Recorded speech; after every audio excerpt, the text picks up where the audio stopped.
Citizen card আবেদন পদ্ধতি আপনারা হয়তো সকলেই জানেন যে এনপিআর এর মাধ্যমে এই যে সিটিজেন কার্ড রয়েছে সেটার জন্য কিন্তু আবেদন করা যাবে।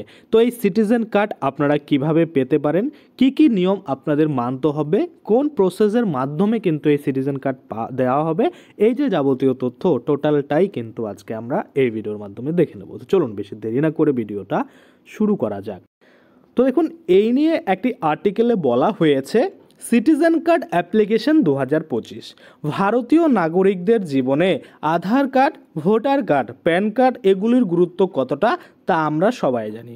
এগুলো আমাদের পরিচয় এবং নাগরিকত্বের প্রমাণ বহন করে। তবে আধার কার্ড আমাদের শুধুই পরিচয় দেয়, আবার ভোটার কার্ড নাগরিকত্বের প্রমাণ দেয় এবং আমরা ভোট দিতে পারি। তাই ভারত সরকার চিন্তা ভাবনা করছে এমন এক কার্ড তৈরি করার বা চালু করার যেটা আমাদের পরিচয় ও একই সঙ্গে নাগরিকত্বের প্রমাণ দেবে। সেটিকেই বলা হচ্ছে সিটিজেন কার্ড। এই সিটিজেন কার্ড আপনারা কিভাবে আবেদন করবেন চলুন এবার এটাও আমরা দেখে নিই।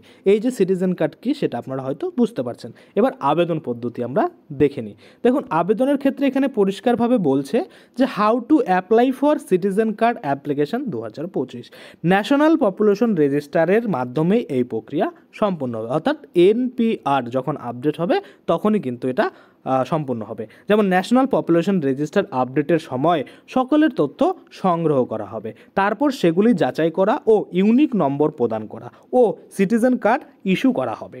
এখন এই নিয়ে কোনো নির্দিষ্ট ঘোষণা হয়নি, যখন হবে আমি আপনাদের জন্য ভিডিও বানিয়ে দেবো। কি বলা হচ্ছে, যখন এনপিআর হবে বা ন্যাশনাল পপুলেশন রেজিস্টার আপডেট করা হবে তখনই কিন্তু আপনার যে তথ্য সেগুলো কিন্তু সংগ্রহ করা হবে এবং তারপর সেগুলি যাচাই করে ইউনিক নম্বর প্রদান করা হবে এবং আপনার যে সিটিজেন কার্ড সেটা কিন্তু ইস্যু করে দেওয়া হবে। তো যখনই এই নিয়ে কোনো আপডেট আসবে আমি কিন্তু আপনাদের জন্য ভিডিও বানিয়ে দেবো এবং সেই ভিডিওগুলো পেতে অবশ্যই চ্যানেলটাকে সাবস্ক্রাইব করে পাশের যে বেল আইকনটা রয়েছে ওখানে ক্লিক করে বেল আইকনটাকে অন করে দেবেন। তাতে করে কী হবে, যখনই আমি এই ধরনের কোনো ভিডিও বানাবো সেটার যে নোটিফিকেশান সেটা কিন্তু আপনার কাছে পৌঁছে যাবে। ধন্যবাদ।